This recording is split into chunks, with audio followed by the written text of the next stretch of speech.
Hello guys, welcome back to my channel. ఈరోజు special prawns బెండకాయ పులుసు. ముందుగా ప్యాన్లో ఆయిల్ యాడ్ చేసుకోవాలి.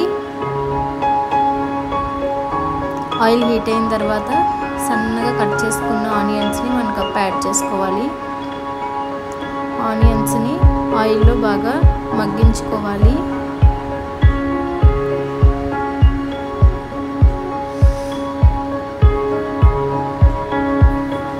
అలాగే పచ్చిమిర్చి కూడా యాడ్ చేసుకుని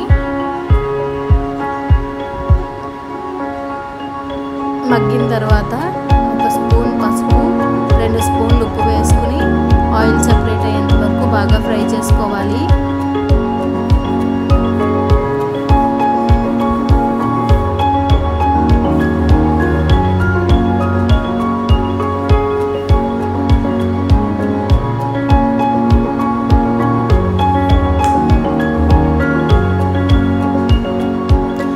కదా, ఈ విధంగా ఆయిల్ సెపరేట్ అయిన తర్వాత మనం ముందుగా ఫ్రెష్గా క్లీన్ చేసుకున్న ప్రాన్స్ని యాడ్ చేసుకోవాలి.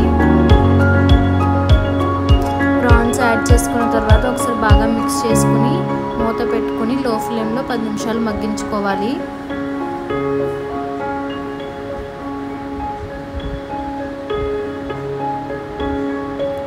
అలాగే ప్రాన్స్ మగ్గిన తర్వాత బెండకాయ ముక్కలు కూడా యాడ్ చేసుకుని మరో 10 నిమిషాలు బాగా మగ్గించుకోవాలి.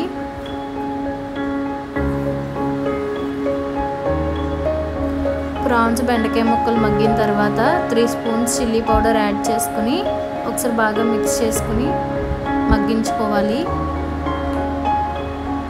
ముందుగా నానబెట్టుకున్న చింతపండు గుజ్జు అలాగే 1 గ్లాస్ వాటర్ యాడ్ చేసుకుని బాగా మిక్స్ చేసుకుని కర్రీ అనేది దగ్గర పడేంత వరకు మగ్గించుకోవాలి. ఫైనల్లీ వెల్లుల్లి జీలకర్ర పేస్ట్ 2 స్పూన్లు వేసుకుని ఒకసారి బాగా మిక్స్ చేసుకుని ఒక 5 నిమిషాలు మగ్గించుకుంటే సరిపోతుంది. చూసారు కదా, ఈ విధంగా ఆయిల్ సెపరేట్ అయ్యేంత వరకు కర్రీ కుక్ చేసుకుంటే సరిపోతుంది. ఫైనల్లీ మనం కొత్తిమీర యాడ్ చేసేద్దాము. ఎంతో టేస్టీగా ఉండే ప్రాన్స్ బెండకాయ పులుసు రెడీ అయిపోయింది. మీరు కూడా ఈ రెసిపీని ట్రై చేయండి, చాలా టేస్టీగా బాగుంటుంది. మీరు కనుక నా ఛానల్ ఫస్ట్ టైం చూస్తున్నట్లయితే ప్లీజ్ డూ లైక్, సబ్స్క్రైబ్.